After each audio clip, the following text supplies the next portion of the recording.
Justin.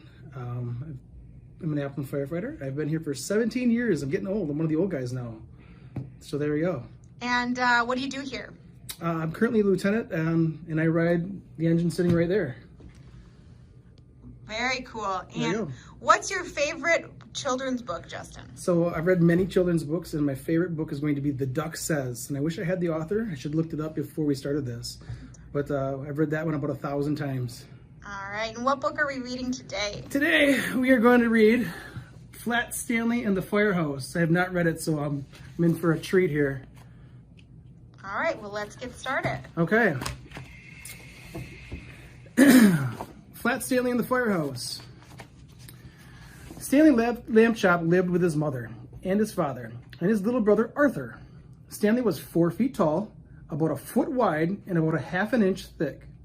He had been flat ever since a bulletin board fell on him. Oh man, that doesn't sound good. This is probably my 80th Flat Stanley book too, so here we go. Stanley's family found it handy having a flat boy at home, and Stanley didn't mind helping out. Stanley held tools for his father, while Mr. Lamb Chop repaired the car. Stanley helped Arthur practice his backflips. Stanley gave Mrs. Lamb Chop a perfect place to roll out pie crust, except when he felt ticklish.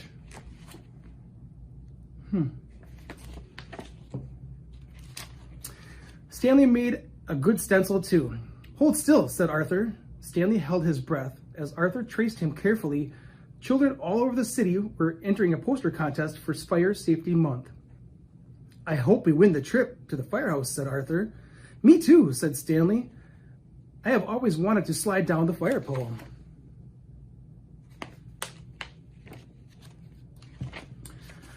The next Monday, a letter arrived. Guess what? Shouted Arthur. Hey, it's for horses, Mrs. Lamb Chop said. Try to remember that, dear. Sorry, said Arthur. Guess what? Our poster won the contest. We're going to the firehouse on Saturday. Mrs. Lamb Chop clapped. I knew you boys had my talent for art, she said proudly.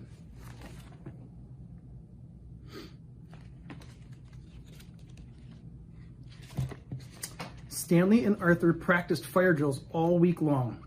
Arthur crawled around the house on his hands and knees. Stanley did the stop, drop, and roll, mostly the roll. At last, Saturday came. The Lamb Chops drove to the firehouse. Welcome, bellowed Chief Abbott. A puppy bounced at his feet. Arf, arf, arf. Don't mind Spark, said the chief. He's still in training. Where's the chief's big mustache? He's missing a big mustache.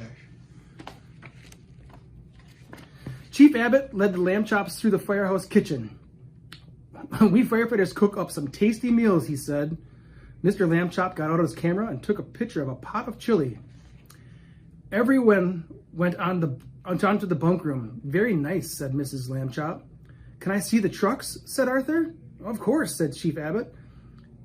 He led everyone down to the garage. Stanley was disappointed. He wanted to get there by the pole.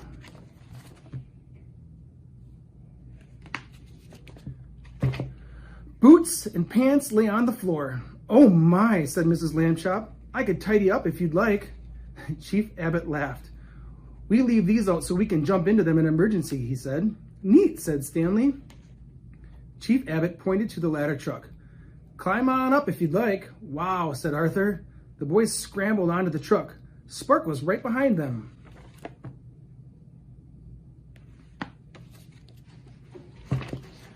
Suddenly, the alarm bell rang. Chief, code 9 on Oak Street, called a firefighter. The chief turned to the Lamb Chops. How would you folks like to come along on a rescue? A rescue? Will it be safe? Asked Mr. Lamb Chop. You bet, said Chief Abbott. Code 9 means cat up a tree. Probably furball again. Mr. Lamb Chop looked at his wife. She gave the little nod. Yes, yelled Stanley and Arthur. To this day, I've never done a cat up a tree. Stanley turned on the siren. Arthur hit the lights, shouted Chief Abbott. My goodness, is that necessary? Asked Mrs. Lamb Chop. No, said Chief Abbott. It's just more fun this way. I know that. The truck raced out of the station. Soon it pulled up to a tall tree. A tiny cat shivered at the top.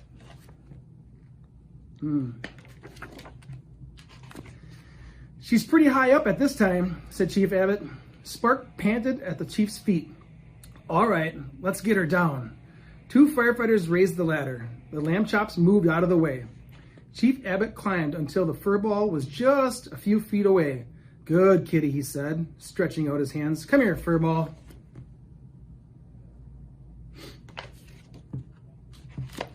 Spark started to bark. Arf, arf, arf.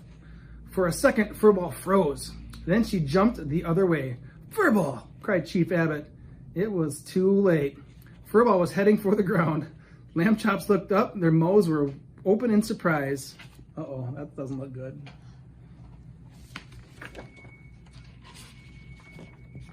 All at once, Stanley threw himself onto the grass.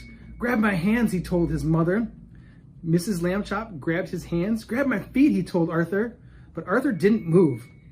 Hey, shouted Mrs. Lamb Chop at the top of her lungs. Grab his feet. Arthur blinked. He grabbed Stanley's feet.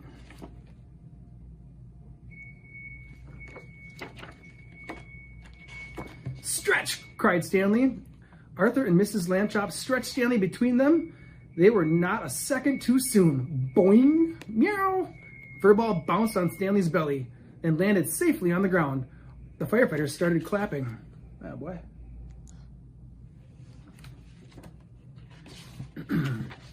Arthur and Mrs. Lamb Chop stood Stanley back up. Arthur looked at his mother. Hay is for horses, he said. Remember, Mrs. Lamb Chop grinned. Good work, Lamb Chop, said Chief Abbott, racing over. How can we ever thank you? Well, said Stanley, there is one thing.